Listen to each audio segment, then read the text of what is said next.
pats var netekt mīļā. Es nesagāju. Vai kārtas tiešām kaut ko pareģo, vai tās parāda mūsu emocijas? Piemēram, makkārts, ko izmantot psiholoģijā.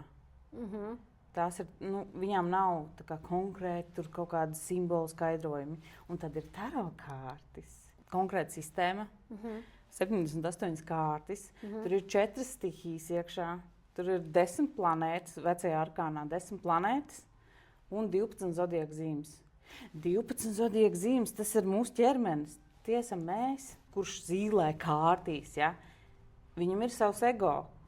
Un es teiktu, ka tie cilvēki, kurš saka, es tev pareģošu nākotni, viņiem ir nenormāli liels ego iekšā. Izmanto šo nelabvēlīgo to daļu. Un tā kā, es tev pareģošu nākotni. Kāds sakars, kā tu vari zināt vispārībā, kas ar mani notiks? Es mainīšu šodien domas, un man nākotne mainīsies. Vēlies pateikt cilvēkam kā kāršu terapija, ko tas tā kā iekšēji maina cilvēkā? Kas īsti tur notiek? Cilvēkam atverās vaļā tas, ka mēs beidzam cerēt un gaidīt, ka kāds atnāks un pateiks, kas tev būs rīt. Bet, kad tu pats ieslēdz iekšā savas smadzenes un sāc domāt, ko es varu darīt šodien citādāk, lai man rītdien mainītos. Jo viss ir atkarīgs no manis.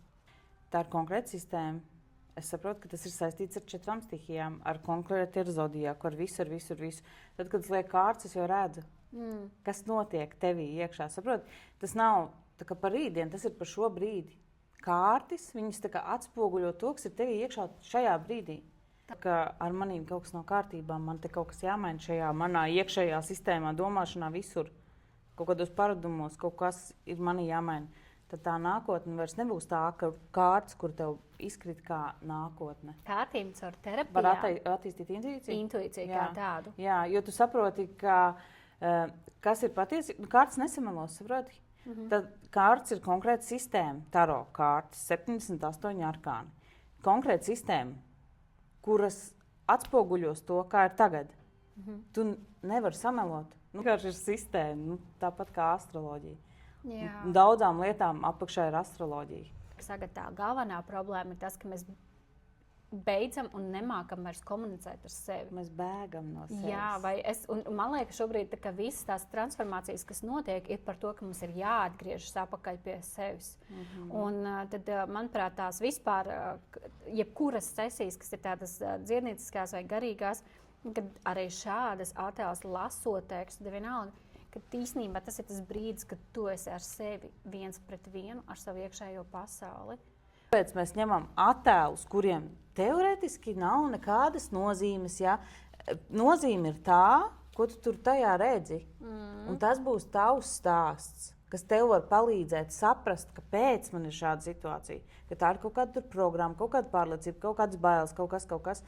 Un viņš izvelk ārā no tavas zemapziņas, nevis es tev pasaku priekšā. Tāpēc jau es arī rīkoju tos pasākumus ar tām kārtīm, tāpēc, ka tas nāk no mūsu zemapziņas ārā. Tur nāk viss kaut kas, visādi faili. Liekas, kāda ir tā sajūta, ko tu sajūti? Sajūta tajā, kad viņa ļoti skaista, viņa ir gracioza, skaista. Viņa ir tā kā stabila savās domās. Redzi, zobenu karaliene. Es nezinu, ko nozīmē zobenu karaliene. Karaliene viņa jau ir apzināta. Apzinās savu vērtību, viņa zina, kas viņa ir, kur viņa ir, kāpēc viņa ir. Jā.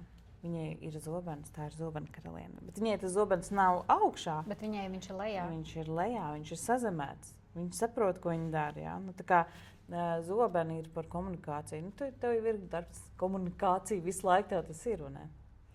Un tas putniņš, tā ir tā saikne ar to visumu, ar to kosmosu, pēc kura iespējams tu ilgojies mazliet vairāk viņu tā kā sačamdīt. Tu dari ļoti daudz praktiskas lietas, ja, kas ir arī šī kārta. Un kaut kādā ziņā tā ir tava misija, tava dharma, ja, tur ir zižļi, tā ir uguns stihija. Un kaut kādā ziņā tu noteikti esi kaut kur arī pa daudz izdegusi. Ka tu par daudz atdod citiem. Tu gribi daudz ko sasniegt, un līdz ar to tu varbūt sevi noliec kaut kur maliņā, nepadomā par sevi, kā tu jūties. Saprot, redzi, putniņš jau viņai virsū sēž.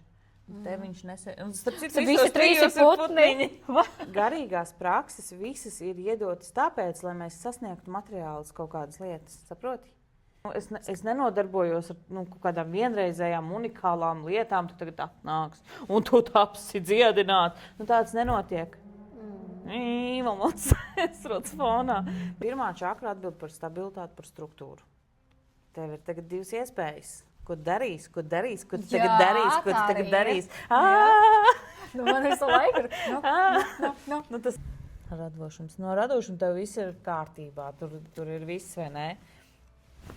Tur ir mīlīgi elfiņi.